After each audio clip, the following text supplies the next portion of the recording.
Hey guys, TaiziaH here, and this is Sunday, I believe. It's the weekend, and yesterday was the Champions League final, and Chelsea won it incredibly, despite all the odds of people saying they weren't going to win it. Me, for one, saying they weren't going to win it, I openly admit that.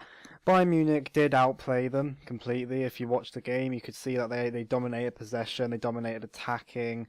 Just that for some reason they couldn't convert their chances, and if you watched it, you would have seen the amount of times that they missed easy chances. For instance, Robin had a shot, and he blasted it over wide. I believe they hit the post at one point, and there was a shot where someone basically was not marked at all, and he like shot and slid, and it went over by miles. And I was just surprised. There's also a free header, but Daniel Van Boyten couldn't get to it because his FIFA stat doesn't lie. He is slow as hell. But Didier Drogba managing to get the equaliser in the 88th minute, I think. It might be in the 87th, not sure.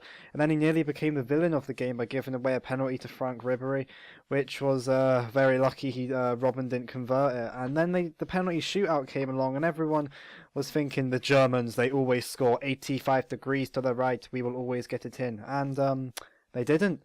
Funnily enough, Robin seemed to not be very confident. He didn't take his penalty because I'm guessing he missed the first one. Well, he didn't miss it. Czech saved it, and he didn't take his. So weirdly enough, they had Emmanuel Neuer taking a penalty, or a goalkeeper taking a penalty. You never see that unless it's a last resort.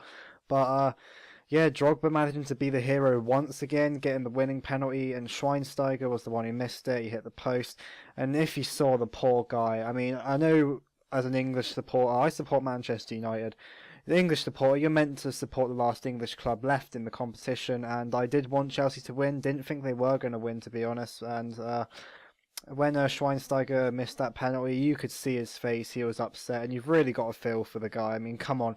He's been at that club his whole career. He's finally got one of the most prestigious challenges to win, and he messed it up himself. He's the captain of his team, I believe, and that's got to be hard to take, nearly as hard as when Jordan Terry did the slip-up in the Champions League final 4 years ago.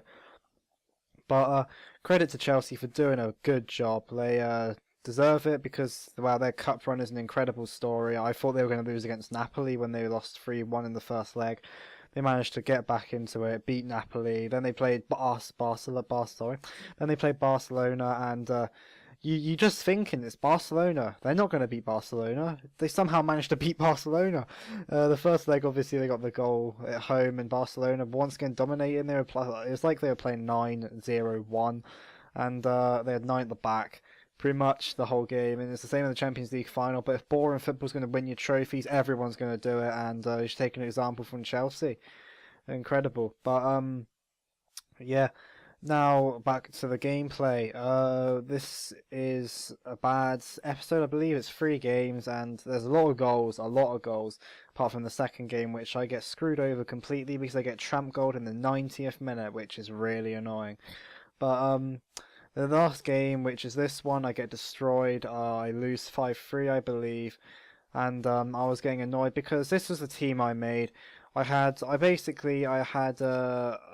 Man United Brazil hybrid sort of thing going on, and I ended up selling this one of the players, and I had 20. I sold Mike on the 80, and I spent 28k on packs.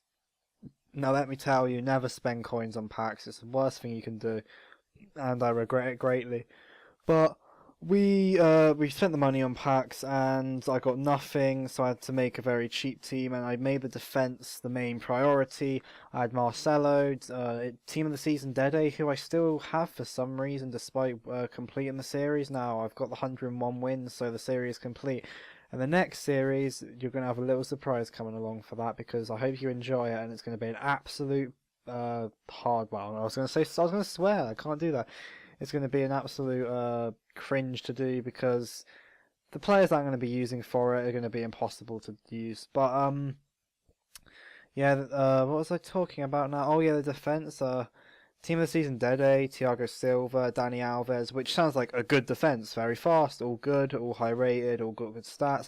No, never buy them. I believe a lot of them have high attacking work rates and medium defensive work rates, which means your defensive line is pushed up to the halfway line, which you do not want ever. You do really not want that.